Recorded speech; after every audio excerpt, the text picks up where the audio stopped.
ازيكم النهارده او اهلا بيكم في اول حلقه من فهمان كاست، البودكاست اللي بنقرب لك فيه الكليات من ارض الواقع، مش بس من تنسيق ومجموع. ده كل حلقه هيكون معانا ضيف بيتكلم عن الكليه اللي احنا عايزينها. وبما ان النهارده كلامنا عن كليه ألسن او كليه لغات وترجمه، فانا اللي هتكلم عنها.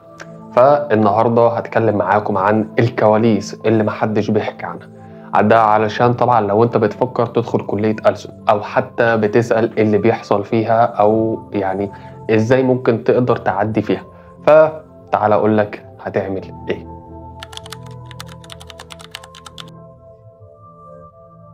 كلية الألسن هي كلية متخصصة في دراسة اللغات والترجمة. يعني إيه؟ يعني بندرس لغة أساسية اللي هي لغة أولى أو لغة رئيسية، ولغة تانية فرعية، وبنركز فيها على الترجمة والأدب والثقافة الخاصة بكل لغة أيا كانت اللغة اللي أنت اخترتها.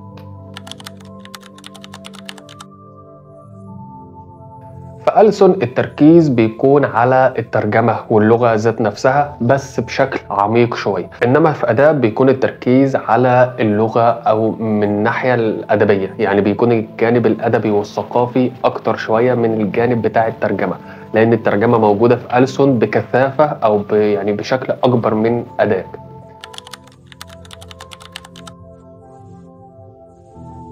اللغات بتختلف على حسب الكلية اللي انت فيها، بس عادة بيكون فيه انجليزي، فرنساوي، اسباني، صيني، روسي، ايطالي.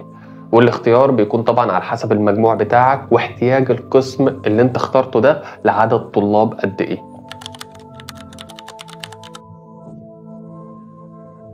هو الافضل تكون جايب درجة كويسة في الانجليزي في ثانوي، ويكون عندك مستوى كويس في اللغة ذات نفسها، خاصة طبعا لو هتختار الانجليزي كلغة اولى.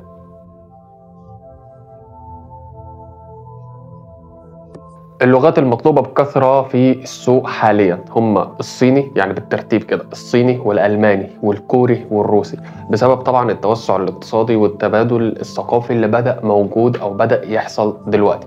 فحاول تشبط في لغة من دول مع الإنجليزي طبعا لو كان الإنجليزي عندك مش كويس قوي، يعني حاول تاخد الإنجليزي كلغة أولى وأي لغة من دول كلغة تانية، أو العكس، يعني على حسب مستواك في الإنجليزي بالظبط.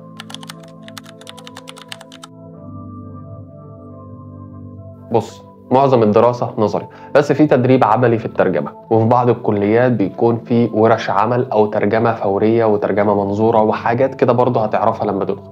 ده غير إن الشفوي بيكون فيها كتير جدا.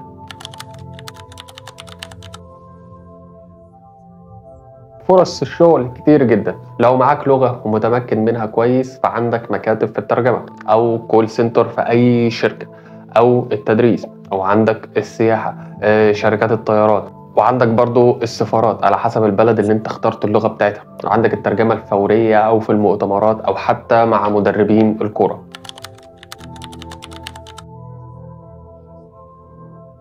أصعب حاجة كانت بتقابلني هي الحفظ الكتير، خاصة المفردات، وكمان الضغط في حتة إن أنت بتترجم من لغة للغة تانية بدون أخطاء، وبتحاول إن أنت توصل الفكرة الأصلية للغة اللي أنت بتترجم منها بشكل صح.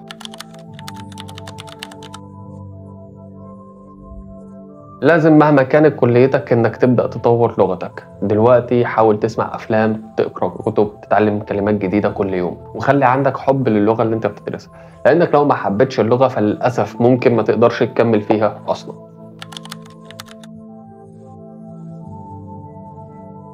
كلية الألسن مش بس ترجمة، دي بوابة لعالم جديد من اللغات والثقافات. وبس كده، قول لي بقى إيه الكلية اللي حابب نتكلم عنها، واستناني في حلقة جديدة مع كلية جديدة، وممكن ساعتها يكون في ضيف جديد.